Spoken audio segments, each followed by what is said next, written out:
Bonjour. Aujourd'hui, je reprends mes bonnes vieilles habitudes puisque je vais vous parler de trois livres que j'ai lus récemment et qui se trouvent être un peu des grands livres de la littérature, sauf que je ne les avais jamais lus. Bien évidemment. Revenons un peu sur le fait que je n'avais jamais lu certains livres qui sont quand même des grands noms de la littérature. Ces trois-là en font partie et il y en a quand même des tas que je n'ai absolument jamais lus. Personnellement, et je trouve que tout le monde devrait penser comme ça, il n'y a aucune honte à ne pas les avoir lus. Par contre, je trouve que c'est quand même important d'avoir une certaine curiosité vis-à-vis de ces livres. Premier livre dont j'avais envie de vous parler, c'est La vie devant soi d'Émile Ajar, ou plutôt de Romain Gary. Parce que oui, pour la petite histoire, La vie devant soi a été publiée sous le nom d'Émile Ajar, mais l'écrivain en fait était Romain Gary, il avait donc utilisé un pseudonyme. Ce petit subterfuge lui a été bénéfique puisqu'il a reçu un prix Goncourt, son deuxième, ce qui est normalement totalement interdit. Le premier, il l'avait reçu en tant que Romain Gary en 1956 avec Les Racines du ciel. Et comme on ne l'a su que plus tard, il a gardé ses deux prix Goncourt et c'est donc le seul écrivain à en avoir deux. L'histoire, c'est celle de Momo, un jeune garçon arabe qui va se retrouver placé en fait chez une vieille femme juive, puisque je pense qu'on ne sait pas très bien qui sont ses parents, peut-être le savoir à un moment. Bon, bref, il se retrouve chez cette femme qui est assez particulière, qui est assez âgée. Il faut aussi savoir que c'est après la guerre, donc il y a un peu tout ce contexte. Dès le début du livre, je me suis pris une énorme claque, tout simplement parce que je m'attendais pas du tout à ce style d'écriture, puisque le narrateur, c'est Momo, donc le jeune garçon, il a un style très oral, assez grossier, et tout est écrit comme ça. Il va donc nous raconter sa vie au sein de ce foyer où il y a aussi d'autres enfants qui sont placés, et c'est une vie quand même assez merdique. Mais malgré toutes ces merdes, finalement, il y a quand même énormément d'amour et c'est hyper touchant. J'ai particulièrement été touchée par cette relation donc entre Momo et cette vieille femme puisque c'est une véritable relation d'amour.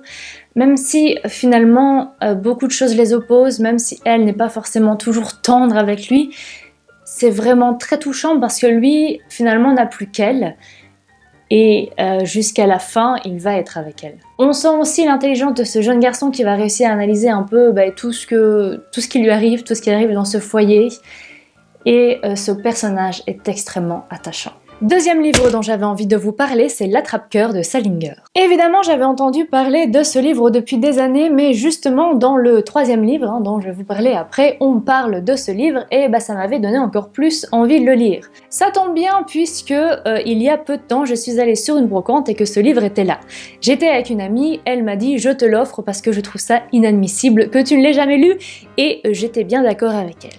J'ai donc attaqué la lecture presque directement et là encore une fois, je ne m'attendais pas du tout à ça. L'histoire c'est celle d'un adolescent de la bourgeoisie de New York qui vient de se faire virer de son collège où il était, sauf que ça fait quand même plusieurs fois qu'il se fait virer. On est juste avant Noël et il veut pas rentrer chez lui, il fugue parce qu'il n'a pas envie d'annoncer à ses parents, ou plutôt parce que ses parents vont être au courant, il n'a pas envie d'être face à face avec ses parents parce qu'il n'a pas envie de leur parler du fait qu'il a été viré encore une fois. Dans le résumé, sur la 4e de couverture, on peut aussi lire que c'est le roman d'adolescence le plus lu au monde.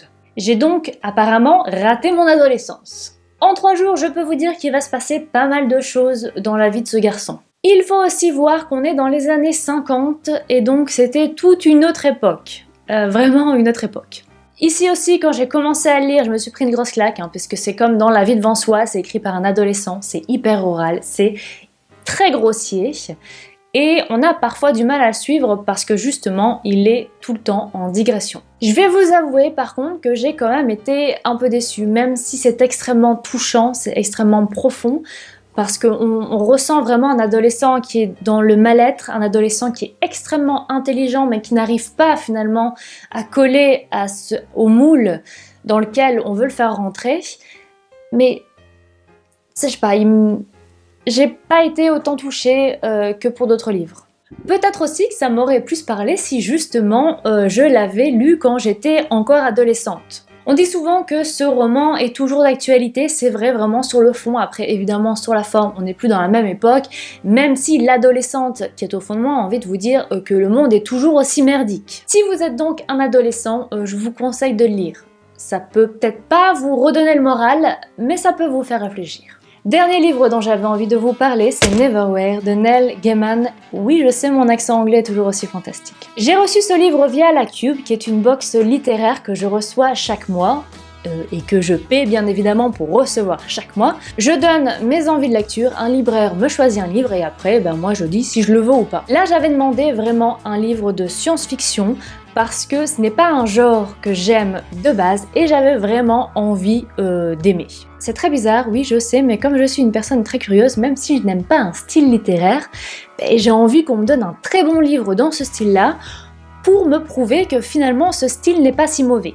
Autant vous dire que Neil Gaiman, je ne connaissais pas du tout. Jamais entendu parler. Quand j'ai posté la photo du livre donc sur Instagram, je me suis rendu compte qu'en fait, presque tout le monde connaissait sauf moi. Je ne me suis pas vexée, je me suis dit maintenant, moi aussi, je vais connaître. Et ça a été une très bonne découverte. Comme je vous l'ai dit, la science-fiction, les mondes parallèles, c'est vraiment pas mon truc à la base. On est dans Londres, on va suivre un certain Richard qui a une vie plutôt normale, mais un soir, il va se retrouver face à face à une fille qui est à moitié morte. Il va décider de la sauver, il va la ramener chez lui, mais ça va pas être forcément très bon pour lui, puisqu'il va découvrir l'existence d'une Londres d'en bas, un monde totalement parallèle. Le problème, c'est qu'une fois qu'on y rentre, on ne peut plus forcément revenir dans la Londres d'en haut. Dans la Londres d'en bas, autant vous dire, on peut mourir à chaque coin de rue, ce qui n'est pas forcément plaisant pour quelqu'un qui a l'habitude de vivre son train-train quotidien. Et ce monde est extrêmement bien construit, j'ai totalement adhéré parce que parfois c'est ce qui me gêne aussi dans certains livres, c'est que mon problème, c'est que je cherche toujours une logique dans l'illogique. C'est-à-dire que pour moi, on peut créer un monde totalement inventé, mais il faut qu'il reste logique. Sinon, ça ne va pas. Mon esprit refuse d'adhérer à ce genre de monde. Je déteste quand, par exemple, on dit au début du roman que c'est interdit de faire ça et qu'on se rend compte après la moitié du roman qu'on peut le faire parce que bla bla bla bla, exception à la règle ou je ne sais quoi. Ça, ce n'est pas possible. Je pense que vous avez compris un peu ce que je voulais dire. Ce qui est aussi intéressant dans ce livre, c'est qu'on s'attache finalement à tous les personnages parce qu'ils ont tous une certaine importance, un certain rôle. Et j'ai totalement adhéré, je ne sais pas quoi vous dire d'autre à part que j'ai adoré ce livre et que même si vous n'aimez pas la science-fiction comme moi, c'est possible d'aimer ce livre parce que c'est extrêmement bien écrit et que tout est très bien construit. Cette vidéo est maintenant terminée, j'espère qu'elle vous aura plu, n'hésitez pas à me dire en commentaire si vous avez lu un des 3 livres dont j'ai parlé et finalement, quelle est votre réaction à vous quand quelqu'un vous dit « Ah non, ce classique-là, je l'ai jamais lu ». Je vous laisse ici. Je vous souhaite une excellente journée, une excellente semaine. Pour ma part, je pars 3 semaines en vacances, donc ça va être assez cool. Et je vous dis à mon retour. Ciao!